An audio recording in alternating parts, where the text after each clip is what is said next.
जिनका पीछा करता है और विलियम सीधा एना के प्लेट में चला जाता है। उसको जाते हुए जे भी देख लेता है, जिसके बाद जे अपनी मोम को कॉल करता है और उनसे पूछता है कि मोम क्या आपको पता है डैड कहाँ है। जे समझ गया था कि उसके डैड उसकी गर्लफ्रेंड के साथ थे, इसलिए वो उसकी मोम को सब बता देता है और अंदर जाता है। अंदर विलियम एना के साथ मजे कर रहा था, तभी जे अंदर आकर उन दोनों को एक साथ खेलते हुए देख लेता है, जिससे जे को झटका लगता है और वो जाने लगता है, लेकिन उसका हाथ फिसलने की वजह से जे वहाँ से नीचे गिरकर मारा जाता है। ये देख एना को शौक लगता है। विलियम बिना कपड़ों के दौड़कर नीचे जाता है और अपने बेटे को देख रोने लगता है, क्योंकि उसकी वजह से ही जे मरा था। तभी वहाँ पुलिस भी आ जाती है, जो विलियम से पूछताछ करने लगती है। उधर एना कपड़े पहनकर कई दूर निकल जाती है। इन सब के बाद विलियम जब घर जाता है तो उसकी बेटी सेमी विलियम पर अपना गुस्सा निकालती है कि तुम्हारी हवस की वजह से मेरा भाई मारा गया है, लेकिन उसकी माँ उसको वहाँ से भेज देती है। जे की मोम विलियम को बताती है कि जे के मरने से पहले उसने मुझे कॉल करके सब बता दिया था। तुम्हारी हवस की वजह से मेरा बेटा मारा गया, मैं तुम्हें कभी माफ नहीं करूंगी। और वो रोने लगती है, जिसके बाद जे की मोम लास्ट बार जे की बॉडी को देखने जाती है और घर आ जाती है। फिर विलियम से कहती है कि जिस दिन तुम्हें अपनी गलती का एहसास हुआ था उसी दिन मर जाना चाहिए था, ताकि मेरा बेटा जिंदा होता। तुम्हारी अयाशी के चक्कर में सब कुछ बर्बाद कर दिया। अगले दिन जे का फुरन होता है तो विलियम के डैड विलियम के पास आकर उसे कहते हैं कि जे हमेशा तुम्हारे जैसा बनना चाहता था,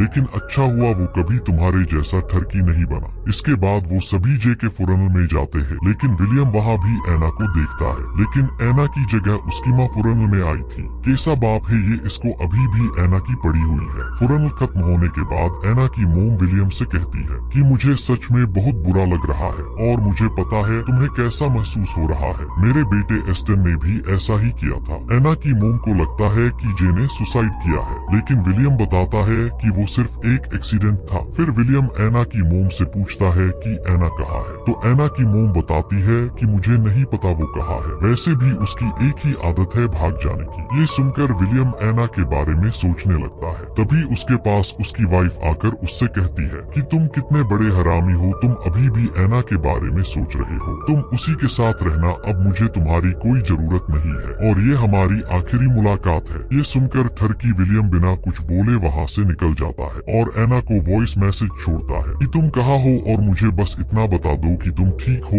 या नहीं और मुझे तुम्हारी जरूरत है। इसके बाद भी एना का कोई रिप्लाई नहीं आता तो विलियम सीधा मैगी के ऑफिस में जाकर उससे पूछता है कि एना कहाँ है, मुझे उसका पता दो। ठरकी साला बेटा मर गया तो भी एना की पड़ी है। दूसरी तरफ हम एना को उसकी माँ के साथ देखते हैं। उसकी माँ एना से कहती है कि तुम्हें थोड़ा और वक्त लेना चाहिए, इतनी जल्दी जॉब पर जाना सही नहीं है। तो एना कहती है कि मेरे घर बेटे रहने से कुछ सही नहीं होगा, इसलिए मुझे जाना होगा। तभी उसकी माँ एना से बोलती है कि तुम जे के साथ कितना खुश रह सकती थी, लेकिन तुम्हारी हवस ने बेचारे जे की जान ले ली और मुझे उम्मीद है कि ये आखिरी बार था। इसके बाद तुम किसी भी लड़के को अपने जाल में नहीं फंसाने वाली। तुम्हारा भाई एस्टन भी तुमसे कितना प्यार करता था, तुम्हारी खूबसूरती ने उसकी जान ले ली। तो एना बोलती है कि तुम्हें पता था एस्टन मुझे प्यार करता था, तो तुमने उसको मेरे रूम में आने से क्यों नहीं रोका। एना बहुत गुस्सा हो चुकी थी और वो वहाँ से निकल जाती है। इसके बाद हम एना को एक स्विमिंग पूल में देखते हैं, जहाँ उसको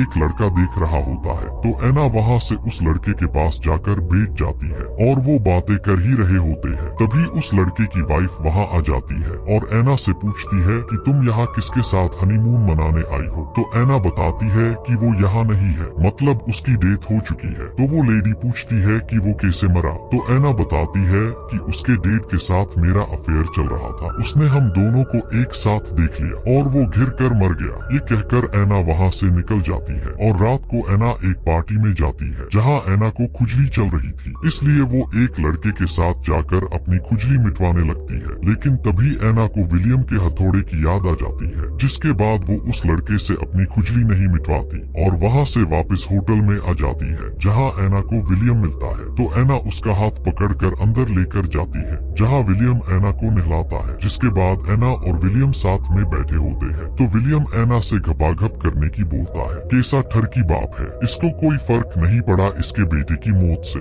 लेकिन एना बोलती है कि मुझे अब तुम्हारे साथ नहीं रहना, हमारी वजह से सब कुछ खराब हो चुका है और मुझे बहुत शर्मिंदगी है कि मैंने तुम्हारे साथ अयाशी की जिसकी वजह से जे मारा गया, इसलिए दोनों के लिए यही अच्छा होगा कि दोबारा हम कभी ना मिले और ना ही तुम अब मेरा पीछा करोगे। इसके बाद ऐना वहाँ से अपनी सिटी निकल जाती है और वो ऑफिस में होती है, लेकिन तभी ऐना का मूड खराब होता है और वो किसी को कॉल करके उसी फ्लैट पर बुलाती है जहाँ जे मरा था। दरअसल ऐना ने मैगी को कॉल करके फ्लैट पर बुलाया था, जिसके बाद दोनों ने उस फ्लैट को बेच दिया था। मैगी और ऐना वहाँ से दूसरी सिटी की तरफ निकल जाते हैं, जिसके बाद उसी फ्लैट पर विलियम आता है जो कि उस फ्लैट को खरीदने आया था। विलियम उस फ्लैट को खरीद लेता है। विलियम को उस फ्लैट में ऐना की लिखी हुई डायरी मिलती है, जिसको विलियम पढ़ता है तो उसमें लिखा था कि अगर तुम ये डायरी पढ़ रहे हो तो तुम्हें ये डायरी मिल चुकी है। मैं तुमसे बहुत दूर जा चुकी हूँ। हमने जो भी साथ मिलकर किया वो हमेशा याद रहेगा, लेकिन मैं जल्द ही शादी करने वाली हूँ और इन सब से आगे बढ़ जाना चाहती हूँ। मुझे उम्मीद है तुम भी पुरानी बातों को भूलकर आगे बढ़ जाओगे। इसके बाद हम ऐना को देखते हैं जो एक नए लड़के साथ बेटी होती है और वो उसके साथ भी गपागप कर लेती है और यही इस